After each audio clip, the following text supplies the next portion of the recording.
Hello viewers, and welcome to today's Saints of the Day.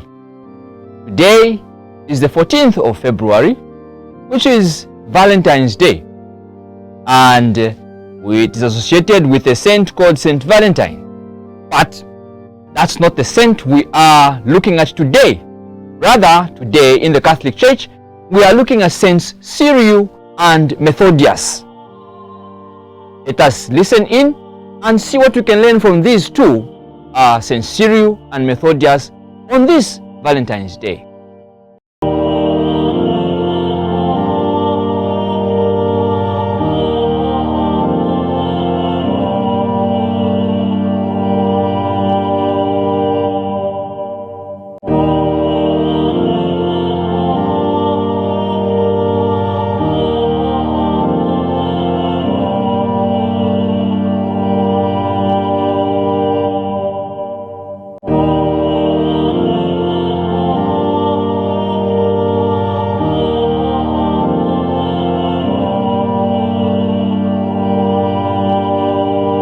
Today we have Saint Cyril and Saint Methodius. The two of them were brothers.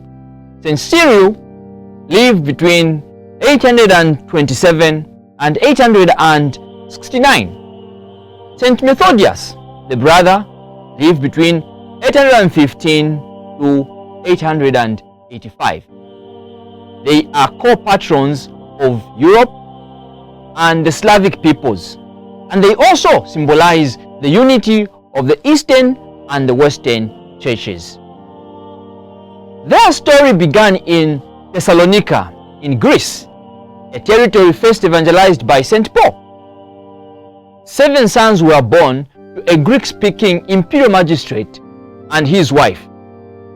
2 of the boys were named Constantine and Michael. Their mother was most likely of Slavic descent, and the boys learned her unwritten language along with Greek and Latin. That is to say, they learned the Slavic language. When Constantine was about 14 years old, he was sent to the great Greek city of Constantinople, Turkey. It was there that he also came to know the young Byzantine Emperor Michael III, who was only a young child. After completing his education, Constantine decided to become a priest. Shortly after his ordination, he was invited to teach and soon became well known as the philosopher. Constantine's brother, Michael, about 12 years older than Constantine, began his career in civil service in Macedonia, but chose to abandon that position to become a monk, taking the name Methodius. When Constantine was about 30 years old and his brother Methodius was in his early 40s, Constantine decided to give up his teaching career and embrace a life of prayer in his brother's monastery. Within a few years, however, Emperor Michael, now an adult, asked Constantine to go on a mission to evangelize the Jews and the Turks of Kazakh, modern-day Russia, Ukraine, and Crimea. Methodius accompanied him on this mission, and they learned both Hebrew and Turkish so as to speak the people in their native tongue. Within a couple of years, Prince Rastislav of Moravia asked Emperor Michael III to send missionaries to Great Moravia, today's Czech Republic. His people had rejected paganism and embraced Christianity, but they did not have anyone who could explain the faith to them in their native Slavic language, since the clergy from Germany adhered strictly and spoke only Latin. In Great Moravia, Constantine and Methodius began to translate the Bible and liturgical books into the Slavic language, since there was no written form of language or even an alphabet. Cyril created one. He translated the various sounds into symbols, which enabled him and his brother to then write down the sacred text, in which, in addition to their translations, they began to teach the people and the future Slavic clerics how to read their new written language. Eventually, the alphabet developed into what is now known as the Cyrillic alphabet, and is the basis of many Eastern and European and Asian languages used by more than 250 million people today. Despite the fact that the Slavic people were overjoyed to hear the gospel and pray the liturgy in their native language, many of the Germanic clergy took issue with this approach. Remember, they were the ones that were there earlier. To solve this problem, the brothers traveled to Rome, where they received the approval of Pope Adrian II, who ordained them bishops and sent them back to Great Moravia. Before leaving Rome, however, Constantine fell sick. Before dying, he fully consecrated himself to God as a monk in one of the Greek monasteries, taking the monastic name Cyril. Now we have Methodius and Cyril as the feast of the day suggests. His brother Methodius then returned to Great Moravia to continue his work.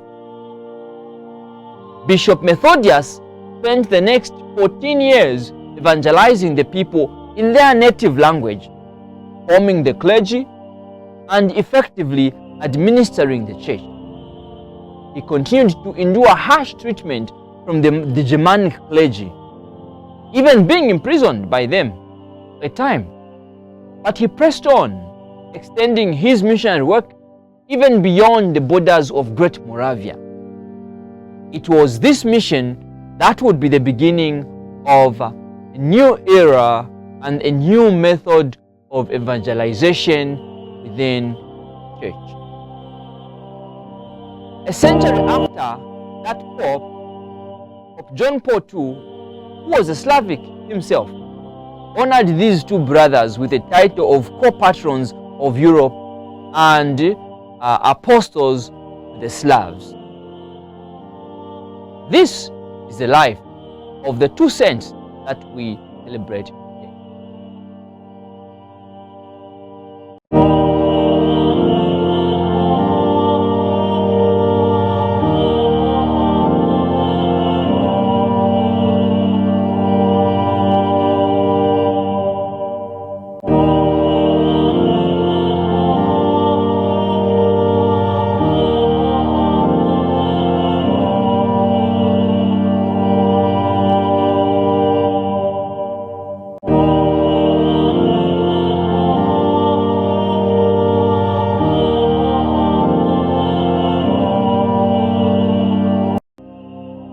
Our reflection today. What do we learn from the life of these two saints, Saints Cyril and Methodius? Now, imagine what life would be like if you were unable to read, because the language you spoke was not even in written form. No alphabet, no books, only spoken language. Let us take a moment to thank God that we know how to speak and communicate in English. Not to say that our native languages are not important. By far, they are very important. They are part of our culture. But they are limited. There is a place you can,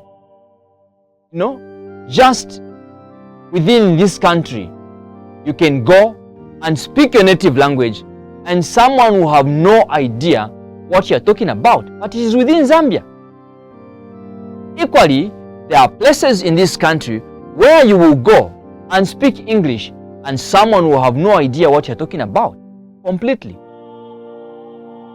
At that moment, your default settings will take you to common sign language for you to be understood or to understand something. However, with English being an international language, you and I can access material and profound teachings in our careers and in our spiritual life because that material is in English and we are able to understand the language.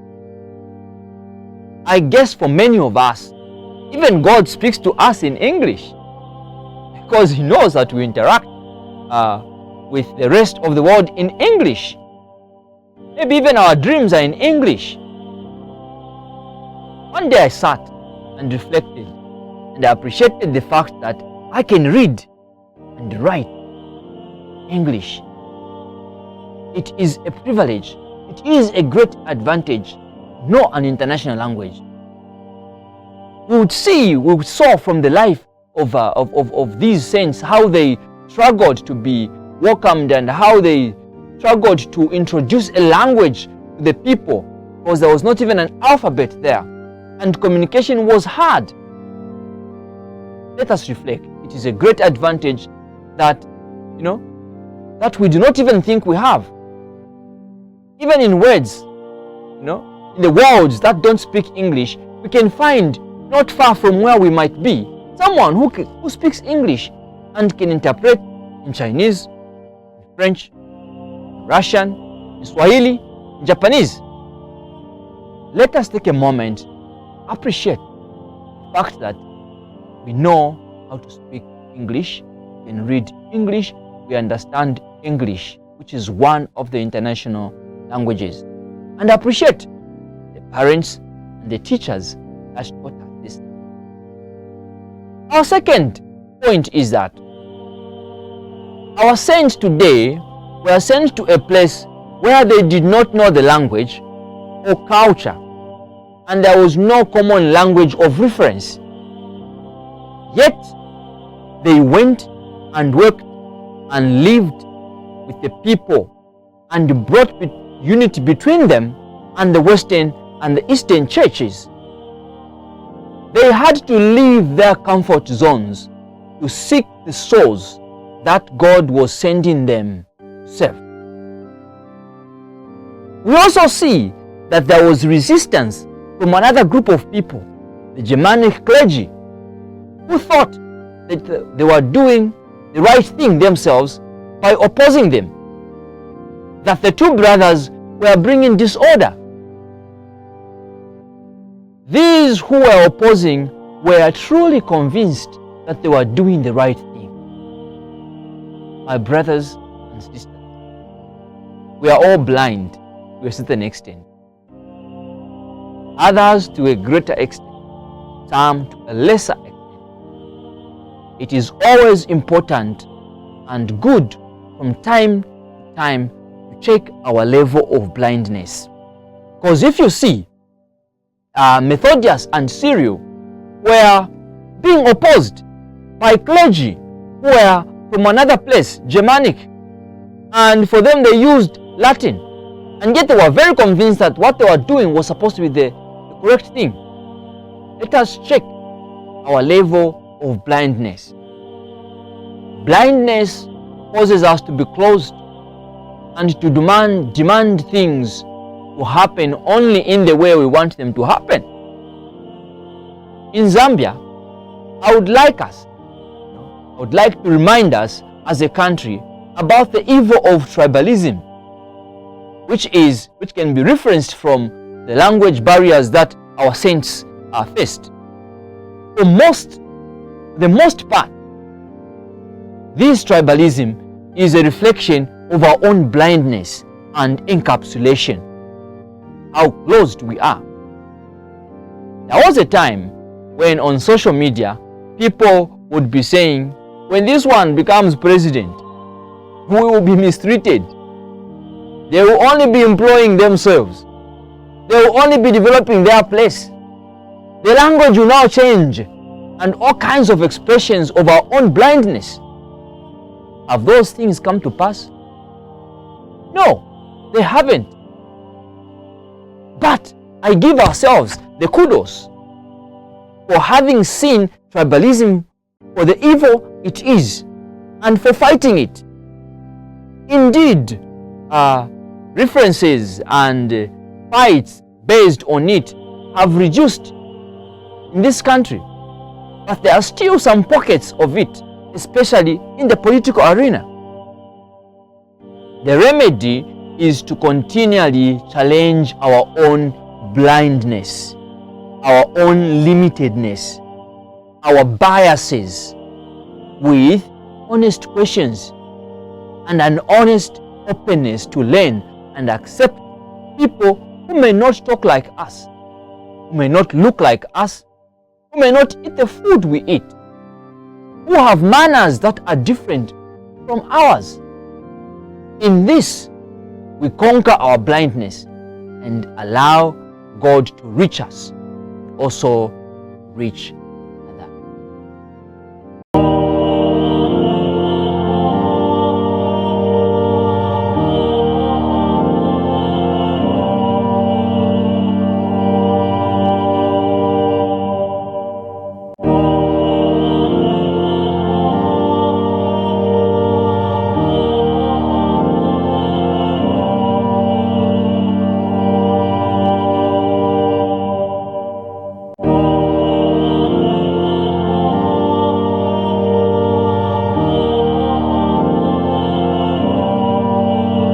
My brothers and sisters, that is the Saints of the Day program for today, and I hope we have learned one or two things from the lives of Saint Cyril and Methodius.